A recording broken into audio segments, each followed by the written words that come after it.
think we're ready to start. I'll do the quick team intro and then turn it to you. I'll do the team intro and then turn it to you. Good afternoon, everyone. Thank you for coming. I was hoping we would have an audience, and we do. I'm going to let the town manager introduce everyone who's up here, and then I'll do a little bit of an opener. Great. Thank you all for coming. We really appreciate it.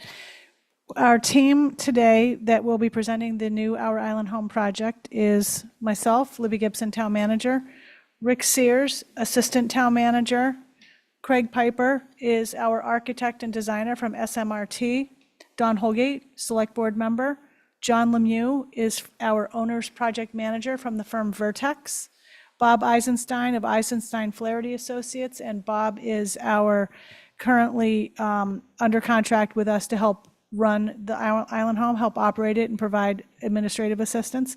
And Jack Dankert from our builder, our contractor, Consigli.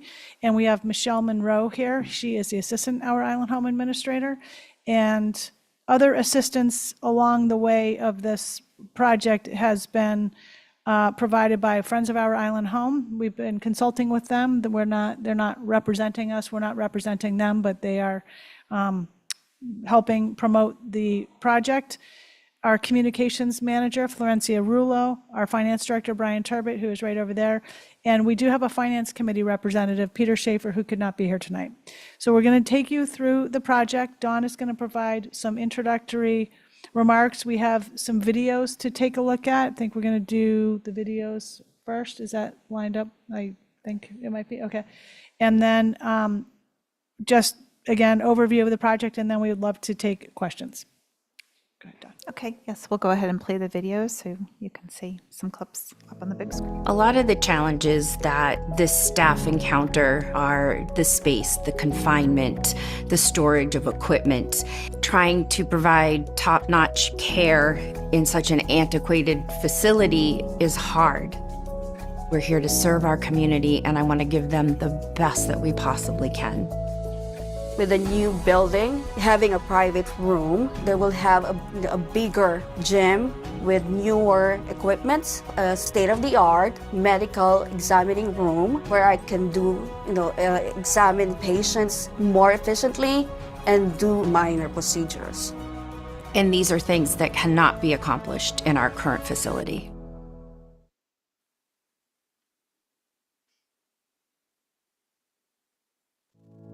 Our Island Home has an excellent quality of care because of its staff members, but they deserve a new facility to continue to provide this care rather than a failing building with inadequate space. Nantucket has a long history of taking care of its own, and this facility has been studied for well over a decade, and I believe that this is the best plan that we can put forward.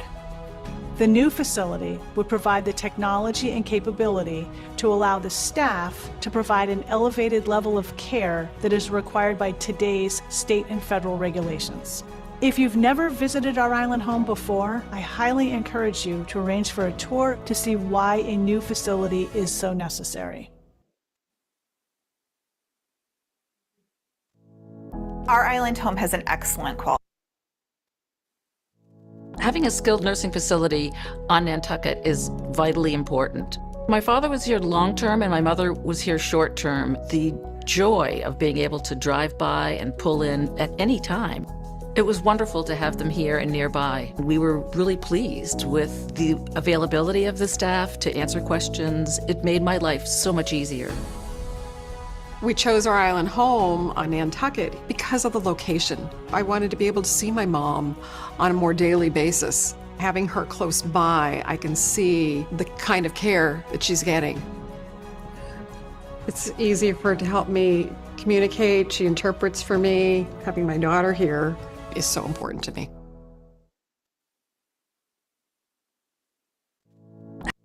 Having a skilled nurse.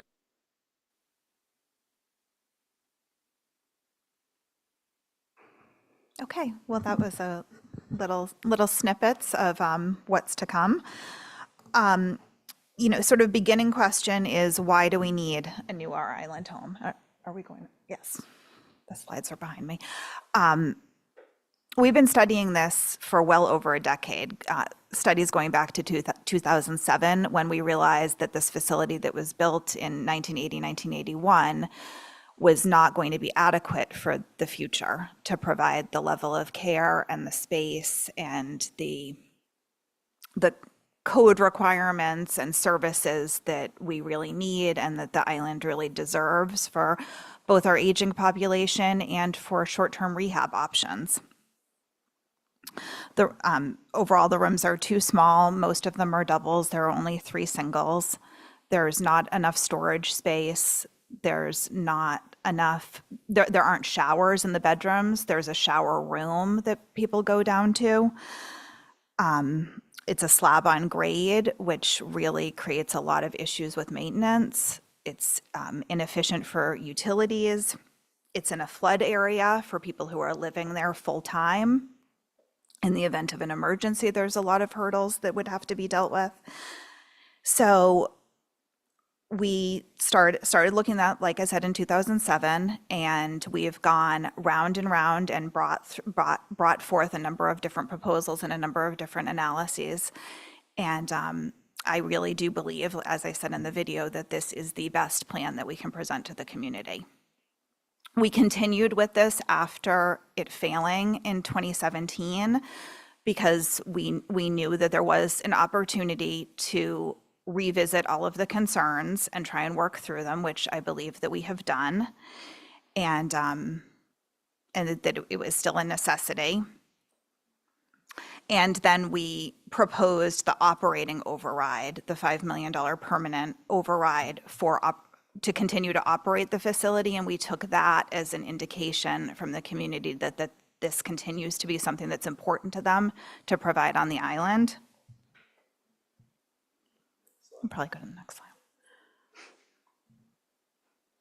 And then that begs the question is, why are we in this business? Not many towns are in the nursing home business. It's provided by private entities. But as we say all the time, Nantucket's very unique, and we have a long history of trying to take care of our own needs on this island 30 miles out to sea. This goes back to the 1800s when there was something called the Asylum out in Quays, which is now the Landmark House. It was moved to its current site and then converted to be a nursing facility. I believe that was around the 50s when it was specifically called a skilled nursing facility. Then prior Board of Selectmen back then built the current facility in 80 and 81, and then the Landmark became senior living. So we've been in it for a long time. We really cannot attract a private entity to do these services out here. The size is too small. The financials of it are very difficult. It's really a service that has to be subsidized if we want to have it here. And then why do we want to have it here? We're 30 miles out to sea. When you need care like this, or a loved one needs care like this, it really becomes a necessity. It's something that's very difficult to provide at home. Although the island home is expensive, it's very cost prohibitive to provide round-the-clock care at home, especially if someone's immobile or has memory issues.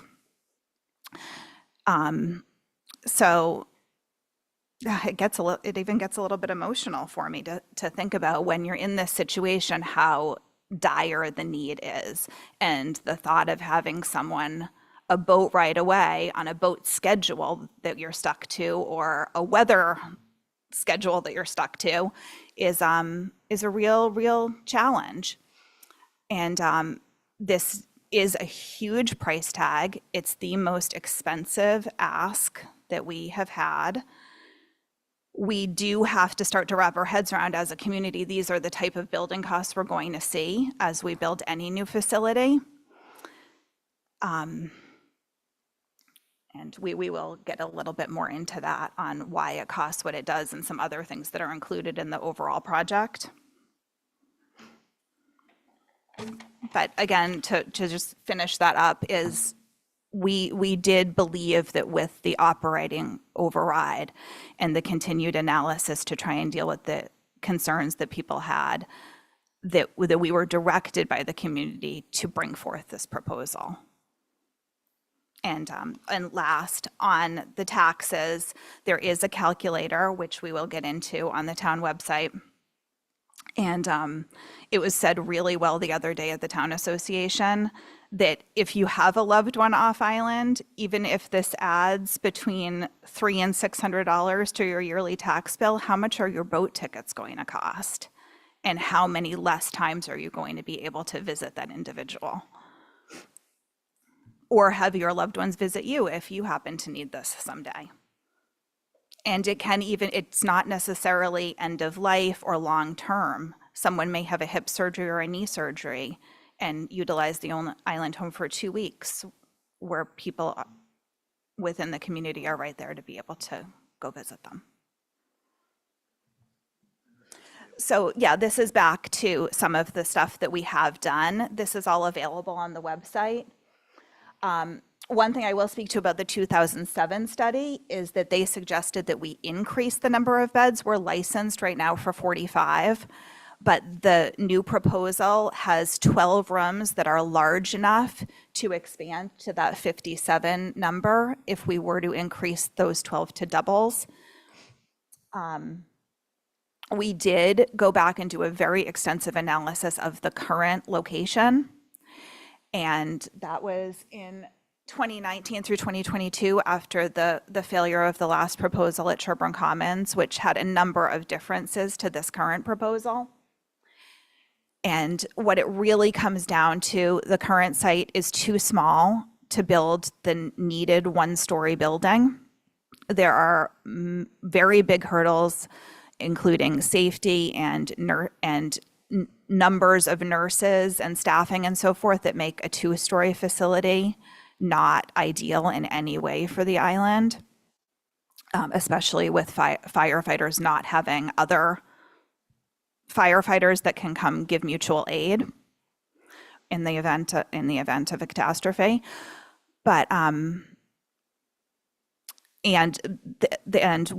maintain the current census, or even something close to the current census, we would have to relocate those people to be able to build there. And that's really one of the biggest hurdles. We do not have any intention of liquidating the current site. If we did, it would have to go to town meeting. It's not our decision. We thought about it a lot, and our ideal is to relocate the Saltmarsh Senior Center to the current site so it continues to be an asset to the elderly population, and hopefully include some pieces that would be open to all, like maybe a community meeting space or a community function space. So, Just, slide. Dawn, just as a scale, so this is the 3D model printed of the existing Our Island home. And scale-wise, to meet current codes, this is the size of the facility, the same functions, the same number of beds. So it's clearly evident of the size constraints of the existing facility. Erica, can you skip to the next slide? Now, why Sherburne Commons? When the town purchased the 20 acres at Sherburne Commons and then entered into the land lease with them, it was actually when we renegotiated land lease, but that's somewhat besides the point, is that the forethought was given to allow part of that land to be utilized for a skilled nursing facility, where there could potentially be some overlap of services, but it could make maximum use of that 20 acres. So that is one of the reasons that we've continued to come back to this location. We did move from the last proposal, which would have come off of Maya Comet Road. There was a lot of concerns with the inadequacy of Maya Comet Road for access. South Shore Road is paved, well, Maya Comet is paved, but it is a larger paved two-way road with a bike path. And the way it's been cited, which is going to add a little bit to the cost because we're relocating some employee housing. It goes in front of Sherburne Commons to give less disruption to their site and really give no disruption to the Maya Comet end of the neighborhood. This is not a terribly high traffic overturn type of facility anyway, but it is important that it has the good access for ambulances and so forth.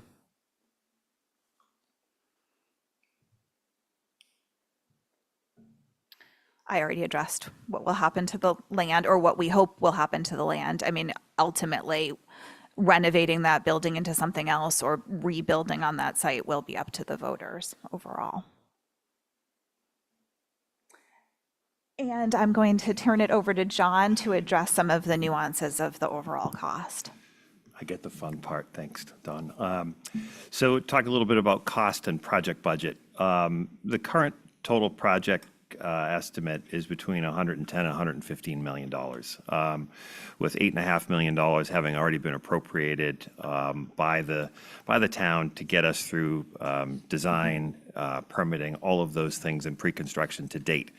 The final number is under development over the next few weeks. That's because the project is out to bid right now. It's actually in the marketplace to all of the sub-trades.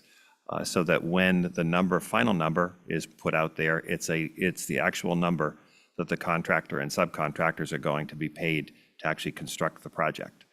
That final cost will be provided at the select board meeting, April 9th, I believe is the date. Also in the budget, and we'll get into the sections in just a second, it's not just the cost of the building and the team that's building the project, but also contingencies, those dollars that we hope to never have to use, but obviously we want to make sure we have money set aside in case we find a blank buried underground and those sorts of things. Also, it includes all of the medical equipment, all of the furniture, fixtures, and other equipment. If you picked the building up and shook it, everything that would fall out, would be included in that discussion as well. Next slide, please. Just a little bit on the details of the cost, as Dawn alluded to. If you look at the box over on the right, you've got about $93 million of this project cost right now associated with the building itself, but almost $13 million of housing. And we're talking about relocating housing, the existing Sherburne Commons residences that are there. Those will become the towns. There's value to those, of course, that isn't reflected in this equation at all, but it does provide for housing at a later date. There's the replacement of Sherburne Commons housing as well as some site adjustments and some other things being done, to the site as part of the project. But the big buckets for the $93 million is obviously the largest chunk is the building itself at $84 million. Then you've got your designer, your OPM, and your other project costs of $11.5 million.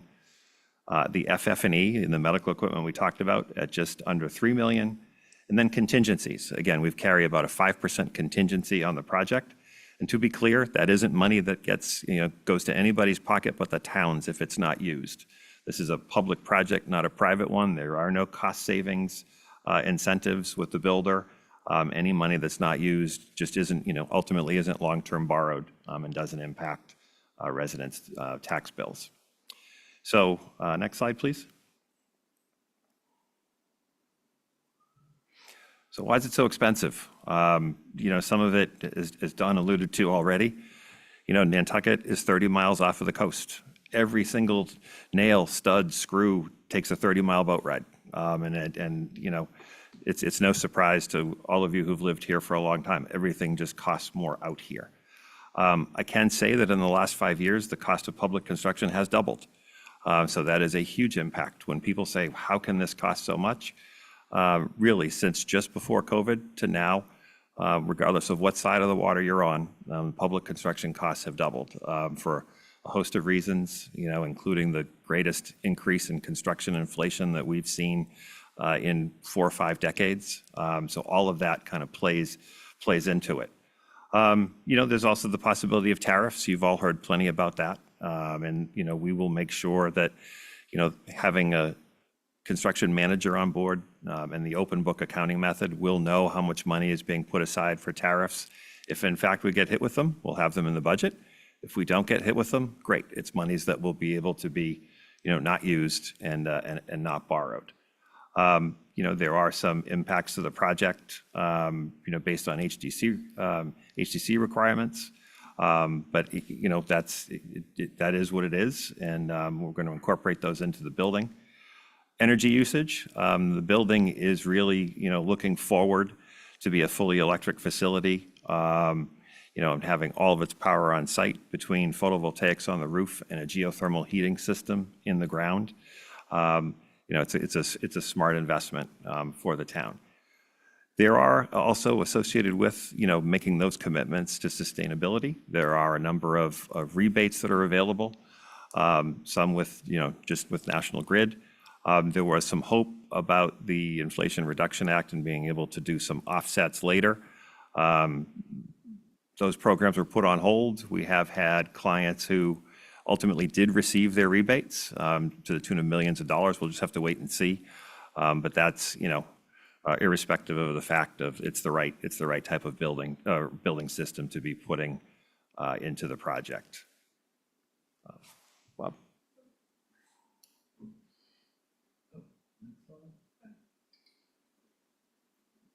So we've had some questions about the difference in cost between our project and Martha's Vineyard. So, tell I'm new at this. So, to answer some questions about why Martha's Vineyard project is less expensive than our project here. First of all, it's difficult to compare without full details. We have 57 total beds. If we can transform those doubles later to 70 beds on Martha's Vineyard, and they are all comprised of 5 small homes of 14 beds each. Their project was based on 2022 budgeting, and ours is based on 2025, so it's hard to predict what their final costs will end up being.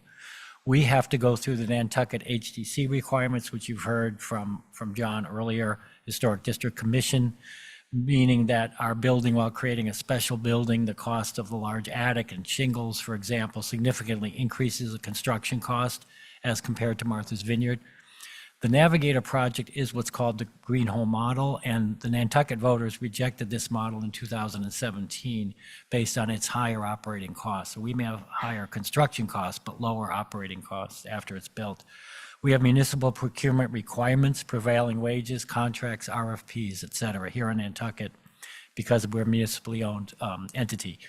There's a shorter connection to the mainland for them, and as John said, the cost of 30 mile for transporting everything is more expensive. The last thing I'll say is our facility is built for a higher level of medical acuity and intensity for all types of patients, and the Martha's Vineyard model is what we call a small homes model, and it's really more suited to long-term chronic care. So those are some of the differences.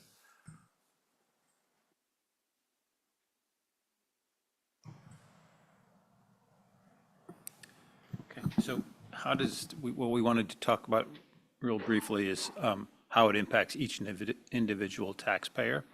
And as Dawn alluded to earlier, on the town website, on the new Our Island Home project page, there's a useful tool that allows you to put in the assessed value of your home, click which project you'd like to see, and then it'll calculate for you the impact on your tax bill.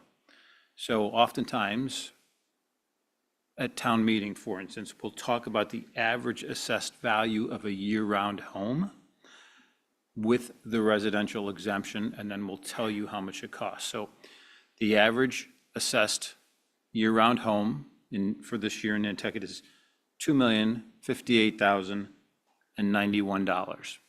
If you have the residential exemption to go along with that, and the residential exemption is now about $828,000, the tax bill impact for you as an individual will be roughly $279 a year for 25 years to fund the construction of new Our Island Home. Another way to look at it, although I recommend using the calculator, is it's about 22.2 cents per $1,000 of assessed value of your home. but use the calculator. It's a lot easier. And then just finally, because some people have asked sort of, what is the total number each year that the town is, the taxpayers are paying for? So with the new Ireland home, there's about $8.5 million a year of debt service. So that's principal and interest payment, just like on a mortgage, plus the operating override that the voters approved several years ago, which is an endorsement of having an Our Island home. And so together, it's about $14 million a year that the taxpayers need to cover to support the new Our Island home.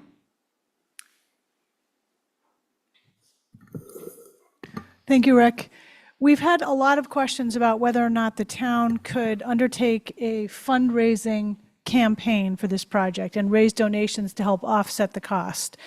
The Friends of Our Island Home has worked with the Community Foundation of Nantucket to establish a fund for this project, and to the extent that donations and pledges are made into that fund, that could definitely offset the cost of the project. Municipalities, however, are restricted through state campaign finance laws from using taxpayer money to do their own fundraising. So the town really can't undertake a major fundraising campaign like, for example, the hospital did. It's very typical to have a nonprofit partner for a municipal project to help to help actually do the outreach for the project. For example, the Nantucket Intermediate School had the Friends of the Nantucket Public Schools help them with the outreach, but it wasn't related to fundraising. So hopefully we will receive donations that can go to the Nantucket Community Foundation, and those would offset the cost. But obviously we are talking about a large cost, and again, just we hope the donations would offset that. And there are naming opportunities that have been worked out similar to the hospital if people want to make donations and have their name put on some portion of the building. And we will require the full authorization for the borrowing to be able to move this project forward, but any money that's raised and donated, as well as any contingency and any other way that we can save, we won't borrow those funds. But we still need to fund the whole, and hopefully we can reduce it for the taxpayers. Right, and I guess just to piggyback off, my understanding is up until town meeting and town election, the foundation is taking pledges to get a sense of what the community is willing to support up until town meeting. If it gets approved, then those pledges become donations, and the fundraising activity would continue during construction until it's open. I guess I have this slide. So as the architect, we didn't do a lot of presentation on the building details.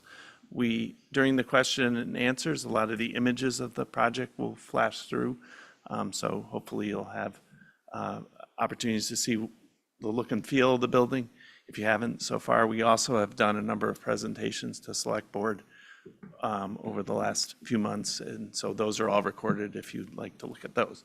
So big picture schedule, our goal is to get from Jack and his team the final construction numbers, along with all the other budgets that we're tracking, medical equipment, furniture, all the things John mentioned, bring to the Select Board on April 9th, and that'll be the final budget that will be going to the voters.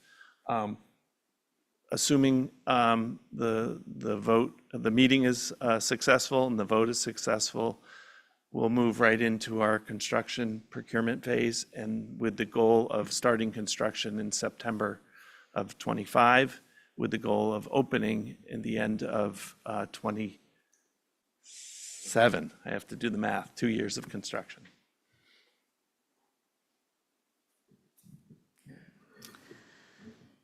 We'll open up to questions in a minute, but thank you all for coming. And the Select Board currently stands behind this project being the best proposal for the island to continue to provide this level of service locally. And we hope that you'll support it. We understand it's a big number. We hope that we won't be in the position where we have to keep the facility running for as long as we can and have to think about exiting the business. So, questions?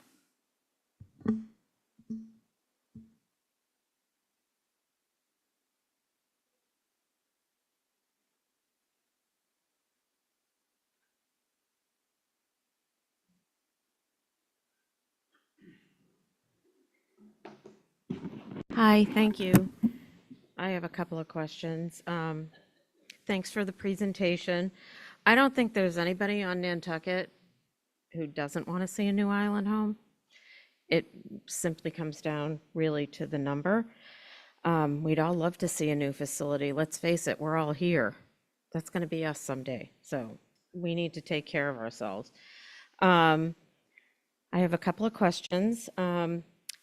Does the limited egress and ingress of this road, which is a huge concern for the ZBA with regard to Surfside Crossing, a concern?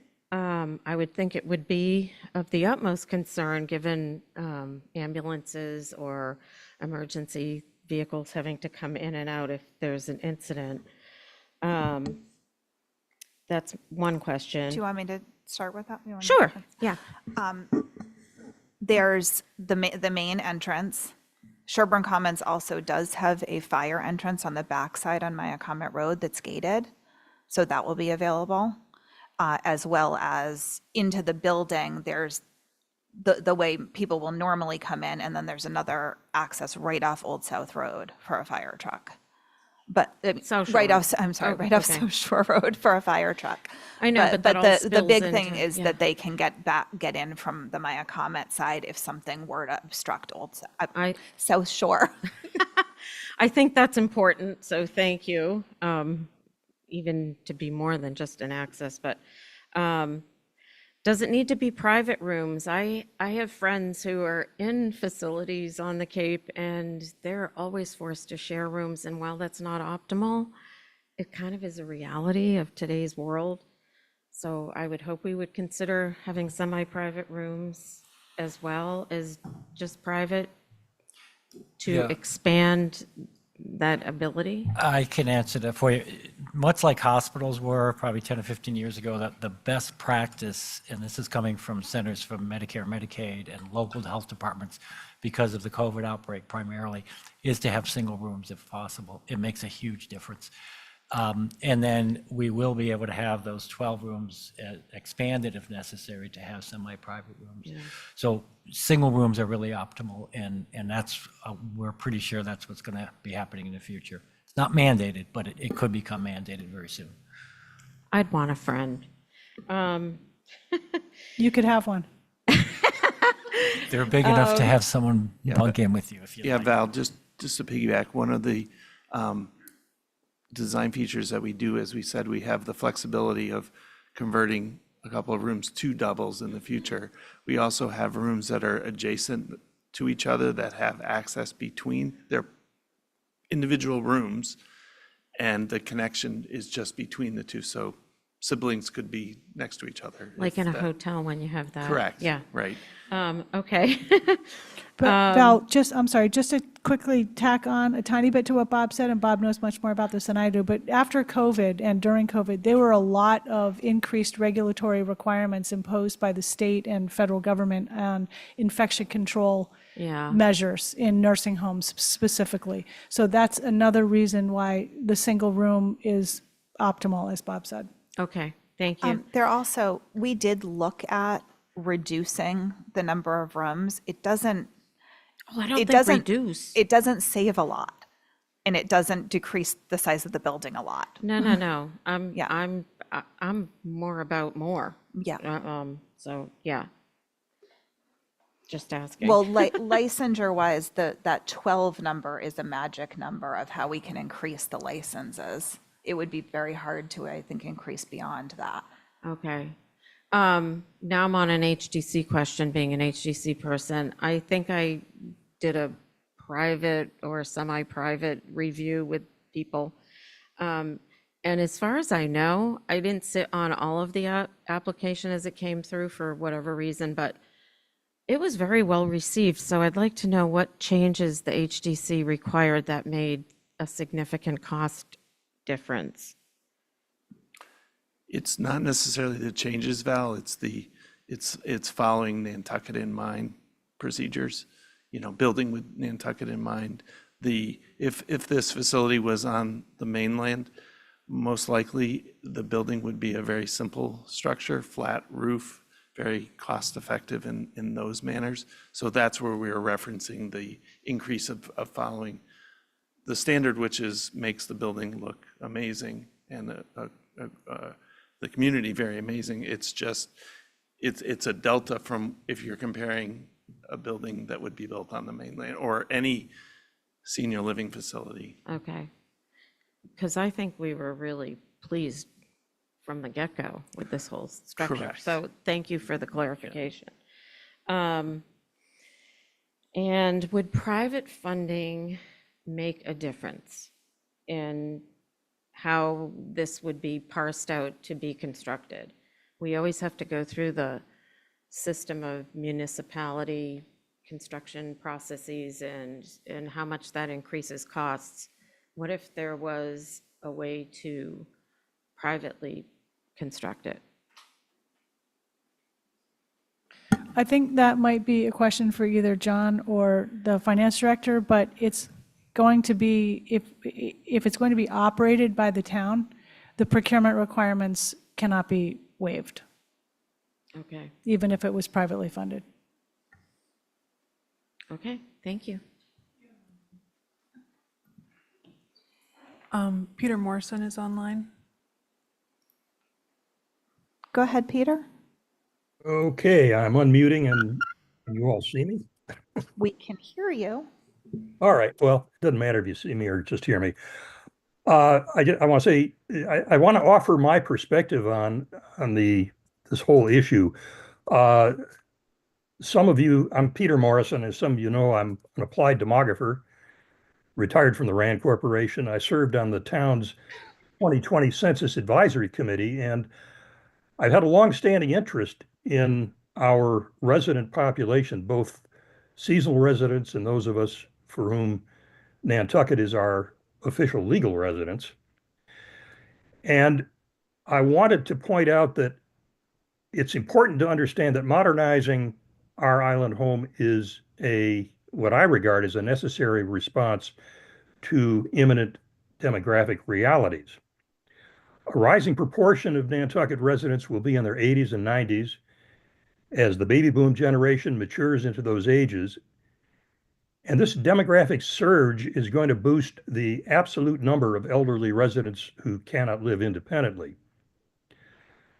By 1935, Nantucket is going to be home to approximately 940 residents ages 80 and older versus 614 just 10 years ago. I should say 614 as of today. Most of those 941 are going to be part of some extended local Nantucket family. And these numbers are official Census Bureau projections for the year 2035. They're not my projections. They are the official ones that are now regarded as the best official projections for anyone to use trying to figure out the world in 2035. Now, what's important is that to a demographer, Nantucket's long-term elderly residents comprise a unique population. And they're unique in the sense that they are the self-selected stayers among us. They're the persons who've called Nantucket home, and their lifelong duration of residence is, in demographic terms, very strongly predictive of these persons staying put. And that's going to pose a common dilemma.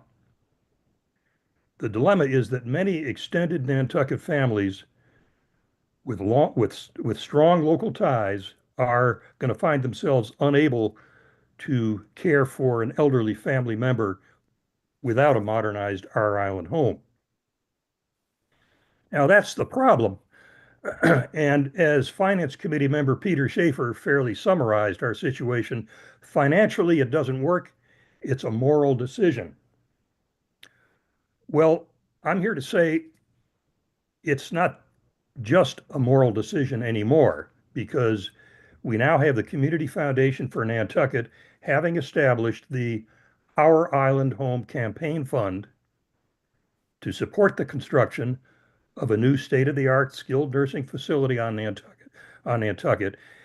And this initiative, which is led by the Friends of Our Island Home, will secure private funding to help offset construction costs and to ensure that a modernized Our Island home remains available for generations to come. My major point here is now this. Nantucket has ample precedents for managing financially unworkable moral decisions, in quotes. Hundreds of us respond to the occasional GoFundMe campaign, helping fellow residents in dire need. And Nantucket Cottage Hospital attracts continuing annual donor support each year, long after the hospital was constructed. To voters who are now struggling with Our Island home as a moral decision, you can help make it financially workable by simply demonstrating strength in numbers. You can make an immediate pledge, which you can honor later on, to the Community Foundation's Our Island Home Campaign Fund. You thereby register collective financial support for this latest moral decision we face as voters. Thank you.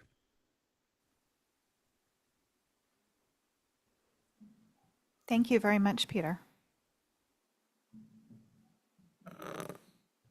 Cliff or Mary? Thank you. Mary Chalk. I've had the great opportunity of working here in the hospital, Nantucket Cottage Hospital, as a physical therapist, and also at the nursing home for a number of years. I also volunteered at Our Island Home for a number of years. I've worked with the elderly population my whole adult life. It's my favorite population. I have such a soft spot. I also have a soft spot for our seniors who are on fixed incomes and want to remain in their homes here. So the chair of the finance committee, her piece in the Current really caught my attention of the $350 million cost over 25, 30 years. Also, her statement at the end that said she could not support this because of the far-reaching negative impacts, financial impacts. And I would like to know more about what those are. I think she's in that position because we trust her and her expertise. Also, there is a Inquirer Mirror edition in 2023 that on the front page headlines was the wind farms would cause an $825 million tourism loss revenue. And that's today's, over the next 30 years or 25 years, that's not counting inflation, and that's not counting loss in property values. And, you know, we know this is creating a far greater impact on our island. So I'm wondering how to square these numbers when we're going to have such a huge revenue loss because of the wind farms, and we've got this looming nursing home costs. There were some things that were said about space, and we all like more space, but there's a physical therapy room in the nursing home, and I treated patients there. I didn't find that it was crowded at all. We had a great schedule. I moved patients around, transferred them. I never felt that like, whoa, we need more space for this lift or to do this more, to do this safely. So I'm trying to think about, like, I like more details. Also, I'm curious, has it ever been denied a positive state inspection or not, or has it ever not passed state inspection? And also, this is an awful lot for taxpayers to get their heads around. And since I just feel like coming back to the taxpayers for these decisions just doesn't seem, it's just doesn't seem right. And I'd like to see a little bit more effort in trying to get a private company to come by and manage this nursing home. And maybe we can assist that company with some costs to make it easier for them. We have Nantucket Cottage Hospital as part of the Mass General Partners, and it's 30 miles out to sea, and they make that work. So I'm just not really convinced that a private company could not be helped and that whole thing revisited. And I guess that's it. Thanks a lot.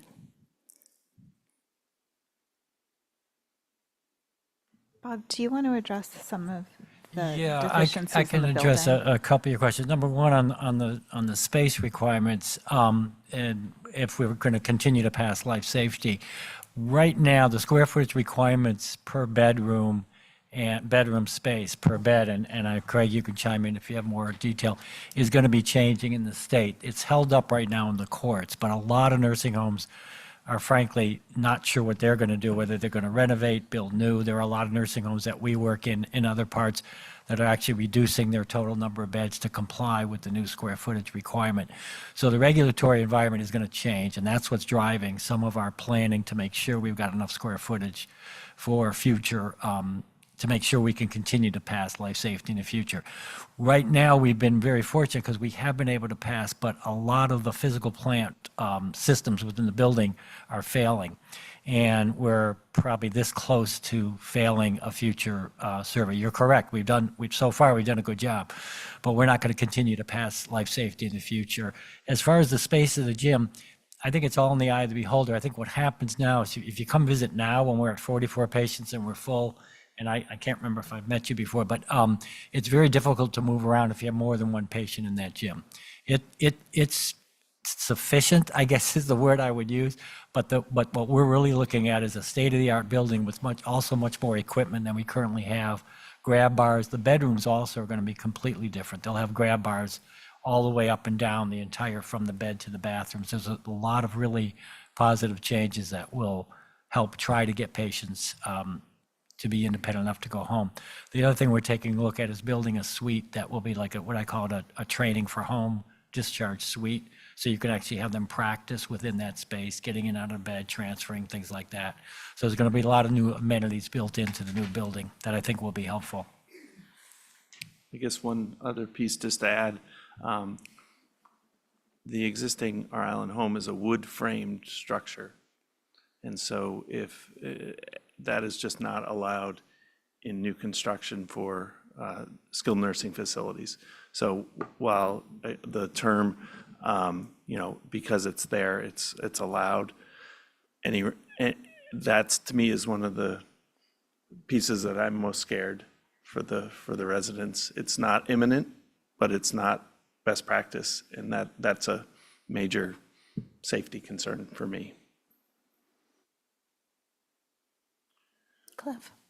Hi, Clifford Williams. I was actually on the Island Home Committee years ago when we went up to Holyoke, Mass. and looked at a spoken hub type system the Catholic Church had. When we talk about costs, that's kind of what I'm interested in. I build, and if I go to a lumber company or whatever material we're going to use, say I'm going to build 4 houses or I'm going to build 50 houses, the price is actually cheaper. Obviously, the more I build, the bigger it is. I can see labor is more intensive, but it's not like we're going to go down to the Island Lumber, and Island Lumber is what it is because it's here, it's got overhead, but I would be shipping all that in, either modular or say it was all wood, stick built. A truck full of lumber is actually cheaper. It's not more expensive. So I'm just interested in how you calculate the cost when you said it's more to come out to Nantucket. Well, it depends on how you bring it out, and it depends how you sell it. It depends how it shows up here.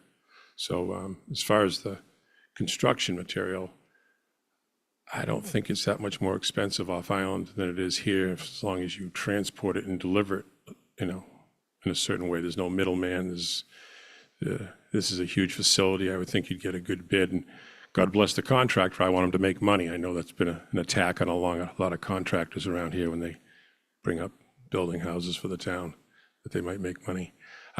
So I'm just concerned about when you come up with the dollar figure, because it's Nantucket, it's going to be so much more expensive. And so a sheet of lumber off island is $30, and say down here it's $95. I just don't think that should be reflected in this construction, because it shouldn't be built that way. Thanks. You got it? Yeah, so yes, the materials that will be shipped from off-island, yeah, we're paying off-island costs, right? And then you have the cost for transport, barging, whatever, to get it over to the island, right? So that's going to add cost to the material, right? One of the bigger factors is labor. Labor, crews coming from off-island would either have transportation costs, time effects on labor to get over. To the extent that we can use on-island labor, we will. But there's cost implications on that. The hourly rates on the island are higher, and this is a prevailing wage rate job anyways. So there are a lot of factors like that. The time impacts labor, right? The amount of production that you can get per day, or if an alternative to that is staying on island, then you're paying for housing, et cetera. So that impacts the total cost. So it's not just the materials that are impacted, it's the labor. And kind of when you put it all together, that's the premium that's referenced, as far as Nantucket versus the mainland. I'll add. Anything you want to add to that, I'll add to John? that too. It's a great question.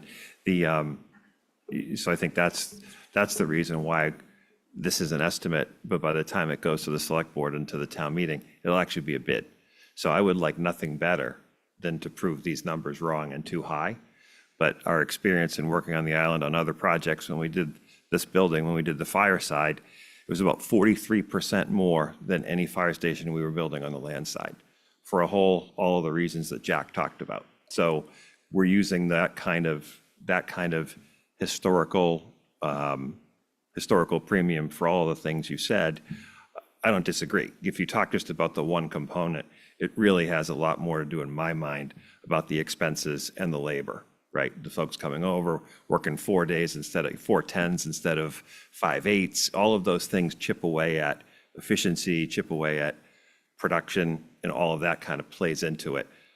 All of it becomes moot once we have bids in hand, right? Because then at that point, the market will have said, here's what we want to charge you to do this building. And that's the number that the residents will have in front of them, which is a much better situation that when you, as opposed to voting for a project when it's early in design, you're voting for this with construction numbers in hand. So that's the number we're signing the contract with the builder right here, not an estimate that we have to stick with. We've been dealing with estimates to now, and now we're going in to give you what the final number is. What do you think the number is, as far as, you have to be probably bonded, all these different things. So that just narrows the group down to maybe, I'll say, 3 or 4 people that could actually do it. So that's a big problem. No, too. this is the builder. This is the construction manager at risk, Consigli Construction. They're on board. They are the builder for this job. What's out to bid is all the trade bids: electrical, Okay. mechanical, plumbing, elevator, painting, you name it. All of the sub work is out there and being bid right now. So And we're then all going those to bids- avoid, somebody bids $2 million and then says next week it's another $500,000. That's right. So they have to be bonded then, I would hope. You can. Which ones are you bonding? Or is it, or just we bond? I know you have a bond. Yeah, we have a bond on it. That's So, right. Yeah. But yeah, so we have, we'll bid out to all the trades, right? And then it's an open book policy, and we'll review it with Vertex and with the owner. So, you go out, you get 3, 4, 5 bids every trade. So you're getting the market, the competition of the market, right? So that's the whole concept of a construction manager, see them at risk concept. Okay, so avoiding. all right, Yeah. So Yeah. that's a better way. You're trying to tell me we've hired you so that we don't have to deal with that. Correct. One guy shows up and then he goes down the tubes and. Yeah, Right. This is Yeah, a that's different correct. process than Okay, we've sounds Yeah. great then. used yeah, the before. town's never done it So before. we and- could bring real We've learned a lot. Yeah, numbers. in fact, when the bids came in, some of the trade bids came in early, they were too high. They were over budget. We threw them out. We threw them out, and Jack has gone back to market to re-look at some of the trades as non-trade. You wouldn't be allowed to do that if you were doing it as you had previously done other projects under the, GC lump sum. Right.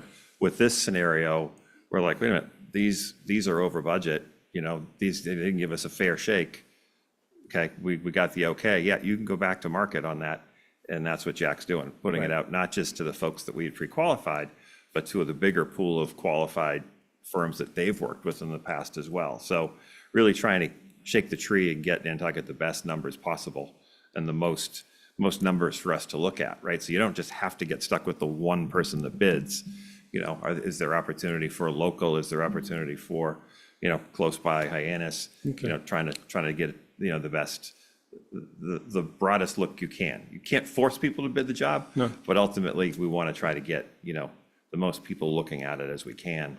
And that's, as it said, April 8th. So we're almost there. So within the next 10, 12 days, we're going to know what that number is. All right, and a few things that we're doing to avoid cost as well. I think with 45 bedrooms, there's 45 bathrooms. All bathrooms are the same, and we're prefab modular construction, having them plumbed, sheetrocked, and electric all bathroom pods come as little units.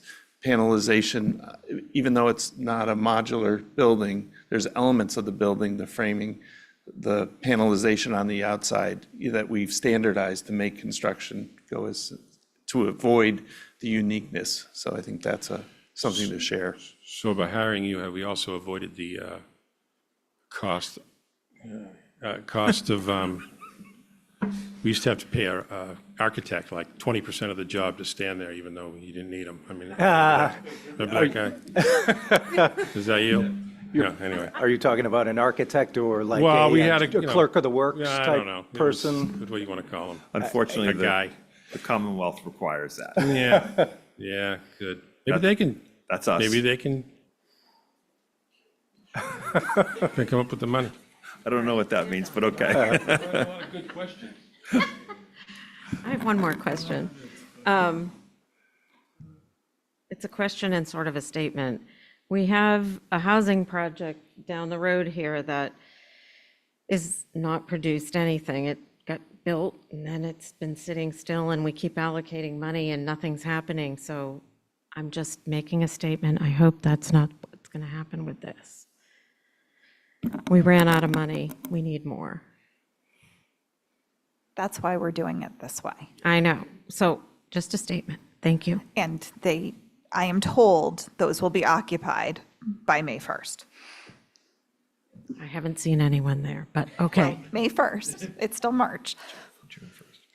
Thanks, you guys. Is this on? Thank you for enlightening us with some more information on this project. I'm cautiously opposed to it, some of you know, but some of the things I do think about, I know throughout the town and the island, a lot of people that are for it, the comment that we heard tonight is, well, I'll probably be there. There's a possibility you won't, because it's only 45 beds. And so there will be, I can't imagine there's not going to be a component that someone's going to be needing that service that may be voted for it, and there's not an opportunity because they can't get in. What happens then? That's the people that we're talking about. So, and I do understand that there's been moments and times where people that live here have brought their parents, which is replacing what we think of when we think of we've got to take care of our own, we think of the families like Libby's family, that have been here for many, many years. Those are the people that we think about when we get emotional and we say, this is who we want to be in this home. It's not so much people that just moved here a year ago, or that. So those are the things that go through my head with this project. Obviously, the money is a big item.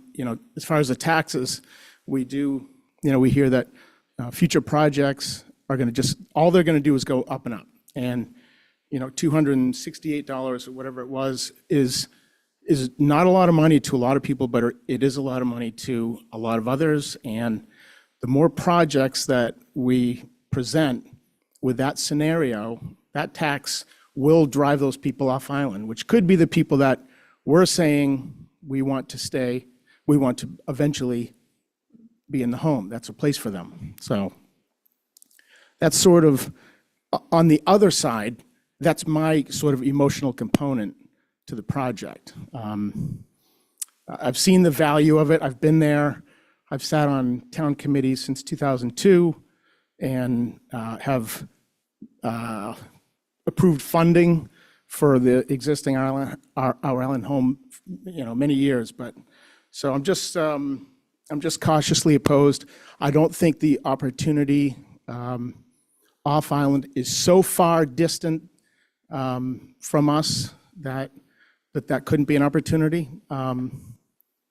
Just some things to think about. And then as far as the private funding, I can see this being it's a great opportunity if it happens. I can't say to myself, if I'm teetering on the edge of voting for it or not voting for it, I really, in good conscience, can't say, well, I'm going to vote for it because they have private funding. I don't know what that's going to be, and we don't know how reliable that's going to be. So I don't think that's a really good measure of sort of bringing people over on the other side. But it's just, if it works, great, but I wouldn't sort of consider, I'd still consider the whole number when you're voting and you're thinking about it. Just a few bullet points anyway. Thank you.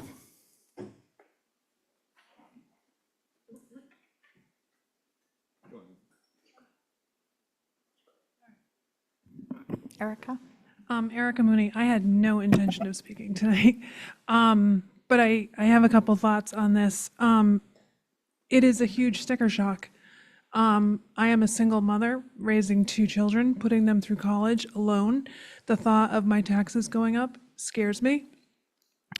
But that being said, both of my parents passed prematurely before they were old enough to need an Our Island home or a nursing facility. But my aunt used it. She lived there for years. And I was with her. I was able to go there and read to her and spend time with her. I was there the day she died. I was able to stay with her the whole day, waiting for the rest of my family to come. And I would never have been able to do that if she was off island. I don't know how many people who are in this room have loved ones who have lived and received care at Our Island home. I think there might be 3 or 4 of us. Can it be frustrating at times? I know people, always gripe about that. Sure, but it's going to be frustrating no matter where your family is, no matter what facility they are in, no matter what hospital they're in. We're always going to find fault because they're our family and we love them and we want them to have the highest level of care. But if you can't be there and spend time with them, that is a really hard pill to swallow. And I'm forever grateful that my cousins were able to put my aunt in Our Island home, and then I was able to spend as much time as I could with her and be with her on that last day. There was a comment about space, and there's not enough space there. And I don't just mean the rooms and where they live and the bathroom. A lot of the residents are in wheelchairs. Some are stationary, but a lot of them want to try to be mobile. They are rolling around and there is limited space for them to go. It's like they're on a hamster wheel almost where they are right now. And for them to be able to have different wings to be able to explore, being able to have some outside space that they can go out to, having, places like this that's on the screen right now with garden views and just having more mobility abilities is a huge opportunity for the people that would be able to go there. So thank you for letting me speak.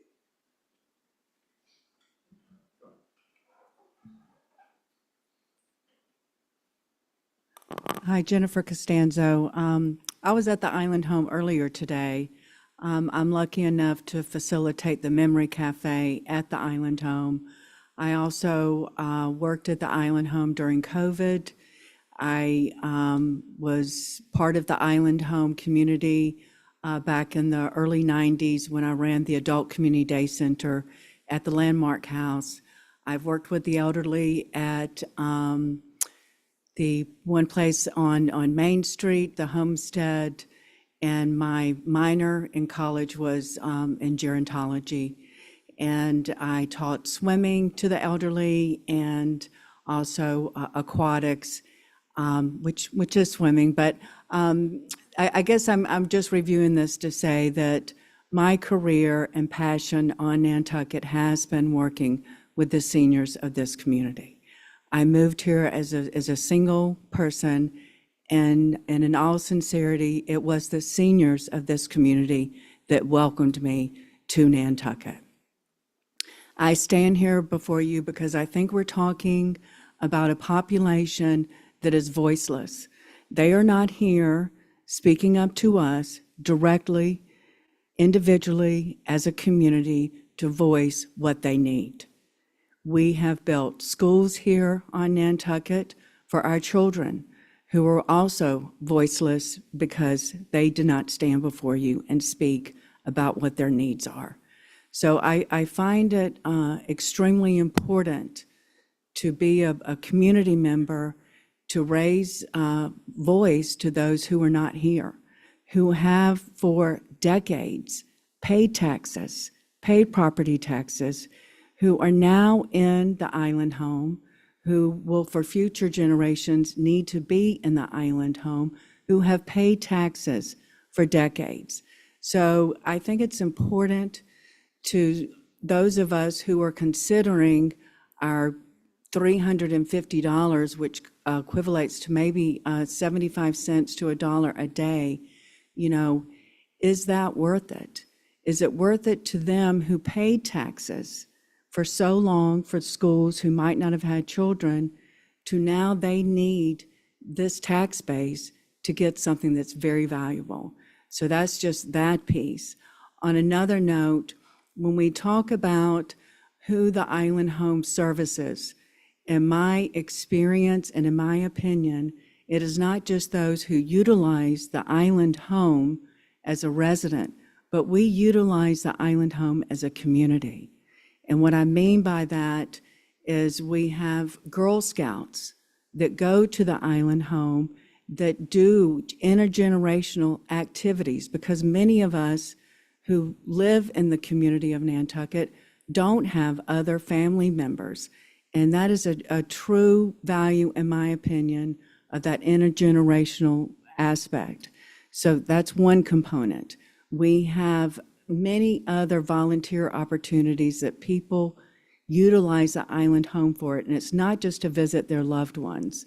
And so that is a whole nother aspect of the Island Home, that it needs to be, in my opinion, brought into full light of not just the number 45 or 47 or how many people we're going to stuff into 12 rooms, and I didn't mean to say stuff, but put in 12 rooms, because it is that ripple effect that we have as a community that benefits so many. It's not just one, but it's the ripple effect of the family.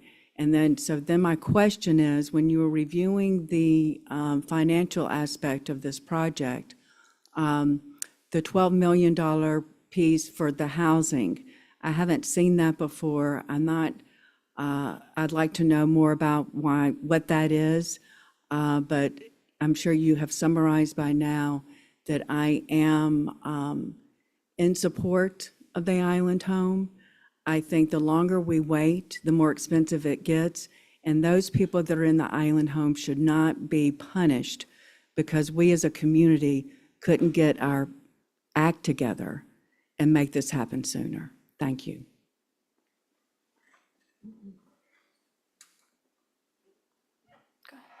I didn't. I did want him to address the 12 million about the house. Please. John, do you want to Sure. speak to that? So a couple things. We broke that down into three numbers. The first is the relocation of the Sherburne housing homes that are there. Those have to move, those two homes, or those two buildings, because that's the site right there. Those move, so that's one cost. The other cost is to rebuild new staff housing elsewhere on the property, so for those very same workers. And then the third number is not housing specifically, but other site-related costs, improvements of the road out through the back that Dawn alluded to, just other agreements with Sherburne to kind of lock all that down in moving forward. So it was just our way of keeping clear, this is the building, here's everything else related kind of around it, but they have to work hand in hand. You can't have the building project without moving the existing cottages. You can't have the new building without having a place for those folks to work. So, and then the other piece, again, the third piece about the road improvements and those sorts of things was just another number to talk about the non-building, non-skilled nursing facility piece of it, but yet all integral to each other. Thanks. There's more detail on the website too. Yeah, and just to add to that, so the housing that John is talking about that we're moving, there's a cost to moving it. We're moving it down South Shore Road to the Surfside Wastewater Treatment Facility. And so what we're actually getting, while it costs us $2.3 million to move it, we're getting 16 additional, two buildings with 16 bedrooms total for town employee housing. So there's a cost, but we're getting something back for you that you just can't reflect in the numbers that you see up there. And then just quickly, how much would it cost the town if you had to build those 16 rooms for employee housing? Probably double. Yeah, well, we know what it costs to build the Sherburne, the new stuff, which is $4.6 million. So there's a saving. $2 million. Yeah, and getting 16 bedrooms, yeah. And just one other thing I wanted to add on your statement was that there are the residents who are impacted up to 45 at any one time for all sorts of different durations of stay, all of the people who visit them. Then there's the 30+ staff members and their families who are very dedicated people who are providing great care. But the facility is a necessity to continue this going forward. George Ellis. I'm a retired physician, and my wife stayed at the Island Home this last summer. Unfortunately died there, but they did give her terrific care. And the Island Home does have a beautiful terrace and beautiful views even from the dining room. But it is an aging facility for sure. My question really is whether it is possible to have some public-private agreement in terms of running the facility, even if the town elects to build this facility. It's becoming more complicated running a nursing home or a hospital, and many hospitals have coordinated with other hospitals and nursing homes, obviously. And it's been reported in the local papers that Massachusetts has 350 nursing homes, and Nantucket is the only facility that's being run by the town. And I think in terms of some issues like billing, particularly, that I think having a organization that has more experience in running these facilities would be an advantage. I think we just haven't heard enough about how extensive the town has reached out to explore those possibilities. Thank you. Thank you for that. Actually, we may be on the beginning of something along the lines of what you're talking about, which is why we engaged Eisenstein Flaherty Associates several years ago to help with a lot of the things that you're mentioning. Billing, Medicaid reimbursements are very complicated. We want to be sure that we are getting the correct reimbursements, the maximum reimbursements, and it has improved under the expertise that ENF has been providing. As you say, they do this all the time. We do it, but just in this one area of the town. So Bob maybe could speak a little bit to what a public-private partnership would take. It more than what we're doing now. Yeah, I mean, Bob, I want you to answer it, but I want to just mention something. Our operation does have a collective bargaining agreement, and there is language in that agreement that would have to be addressed with respect to any other operational entity taking over the facility. Yeah, I think this is kind of a two-part answer. It's not a matter of could it be done, but as to Libby's point, there are a lot of barriers to actually having a private entity run the nursing home right now. We're on a consulting contract, so if people weren't aware, we do actually manage a lot of the things that you're referring to. And you're correct, just getting ready for DPH surveys, making sure all the policy procedures are up to date. We're in the weeds on regulatory compliance every day. That's what we do for a business. We own other nursing homes off island. We manage nursing homes. So I guess the devil is in how a future agreement could, if possible, be arranged, and I think that's to be seen. But right now, we are at the side of the town providing all of the expertise that you were just talking about, and we will continue to do that. I just want to go back to, I think the gentleman mentioned two quick answers to your question on the capacity of the building currently. Michelle, if I'm incorrect, correct me, but I think we run anywhere between 88% to 93% occupancy right now. We have been at 100%, but the ability to go to 57 beds, that's a real thing. The state gives us an opportunity, either 10% or 12 beds, whichever is greater, and we will have the capability of doing that. So let's say in the future we're at 100%, the ability to add those 12 beds will be in that new building. That will just require a notification to the Department of Public Health, and that's a very quick turnover. So I think we are actually well situated. Your other question, and we've heard this from some others, is the demographics of where are people from.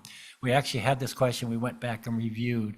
Out of 38 people who were there at the time, 25 of them were long-term island folks who literally been here, raised here their entire lives, and the others were people who had been there for a variety of time, 5, 10 years, 12 years, but every single resident was basically either from island or connected to island family, and we've had some stories of that as well. So I just wanted to clarify that for you. I have one person online, Mary Longacre, who needs to be heard next because she has to go. Thank you very much, Mary Longacre, and I wanted to share my experience with my parents. One of the things that we hear a lot about is how much this costs, but we don't really hear about what it's going to cost if we don't have our island home on the island. My parents were in Hingham, they were in independent living, and I moved back to Massachusetts to be closer to them. I was in Virginia. When I was in Virginia, I was flying up to see them once a month, and my mom would drive up and pick me up at the airport. It became clear after a while that her driving skills were not going to last much longer, and that once a month wasn't going to be enough. So I was very happy to move back to Nantucket, but they were in Hingham. As they began to need more care, I made adjustments to my lifestyle. I took a part-time job instead of full-time. I took a job that was below my normal pay scale so that I could have the flexibility.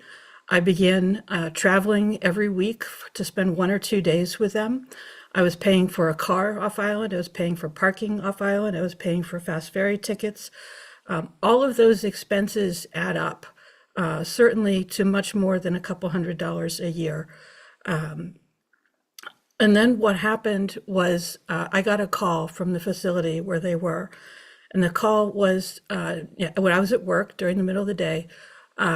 Your dad's in the ICU. Your mom can't be left alone. You have to get here now. And I was on Nantucket, and I couldn't get to Hingham now, even before the end of the day. So we had to make a whole bunch of calls to other family members. We were lucky that there was somebody in Boston at the moment. Didn't normally live in Boston, but was able to go and be with my mom for a few hours until her sister could get there from Maine to spend overnight with her, until I could get there the next day to take care of what was going on and get more information. And then my sister from New York came a couple of days later. We were lucky that there was attached to their independent living was a rehab and skilled nursing facility, and that they had a bed available immediately. But imagine if we didn't have that, and I would have been trying to coordinate care with an unknown facility from Nantucket or from being on the road. The benefit to the community of having the facility here is so much more than just being able to visit your relative in the facility. Because if your relative goes off island and you need to take care of them, there's a good chance that you and your family are moving off island with them. It's not just the individuals who have been here their whole life and want to stay that are affected. It's their whole family that's affected. I really think that we have to have the island home here, and the cost is going to hurt. I'm a taxpayer. I'm not looking forward to the extra costs, but I already know how much it costs in lost wages and in travel expenses and in panic when your loved one is off island and you're trying to care for them. So I do hope that we pass this. Thank you. Thank you, Mary.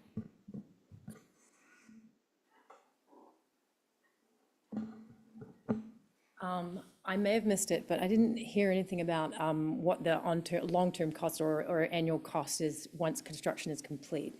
I've read letters of people who said they projected maybe $15 million a year. Currently, I think you said $5 million. What can you tell me about, it's one thing to get in the game, but how do you stay in the game? Well, we did a pro forma, just a forecast only for the next 5 years. What the quality mix of the residents, the payer mix, whether you have private pay or Medicare or Medicaid, makes a big difference to how profitable or how unprofitable it may be. We projected that the current override, it's about $5.5 million now, it goes up by 2.5% a year, would be sufficient to cover the operating costs going forward. That said, we don't know what medical insurance costs, we don't know what building costs, how they will change. We've seen what's happened to property insurance around here in the last couple of years. So it's a reach into the fog, but we did not see a need for an additional operating override. So it's about $15 million a year in expenses, in revenues, $10 million, sorry. It's about $10 million in revenues, $15 million in expenses, and the $5 million override covers that gap. Okay. Has it ever run at break even or profit, politely? No. I will say this, the ability to increase revenue to Rick's point in the new building will actually be better because of the improved building, single rooms, the marketability of the building, and the payer mix, what we call quality mix, should improve. Those would be our higher reimbursements. So on the revenue side, I do expect we'll see an increase. How it all plays out in the end, it's never going to be a break-even proposition, unfortunately, but the Okay. revenue should increase. And how, and if I can find this information, not to drag the meeting out, we've been here long enough, I would say. Who decides, and once again, I guess the issue is such a big commitment of not finances that serves a relatively small part of the community, albeit important, you know, my parents aren't here, but, you know, I have plenty of friends who do have parents here, et cetera, et cetera. So what is the process in a nutshell? And you said you don't run at 100% occupancy, and why is that? Wouldn't you want to, is there not the demand, or? I'm not sure the total question, but we will be running it, we have run it 100% before. My point there is that the census can fluctuate, so I don't think there's a risk for being at 100% all the time. But what was the other part of the question? How do you get into the building, or? Well, yeah, you know, I haven't really thought about it. I mean, I know the Island Home, I visited people there, et cetera, but who gets to get in? It seems like a very small percentage of the population will ever get in.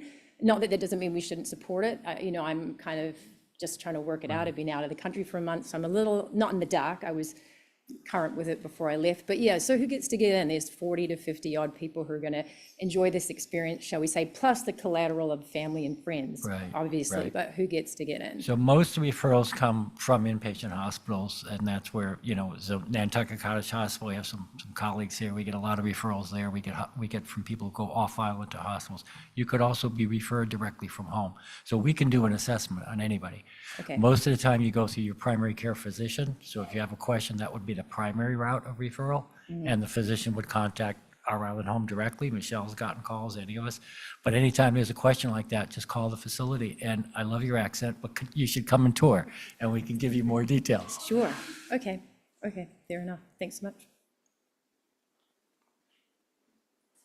Is there anyone else? Well, thank you all for coming.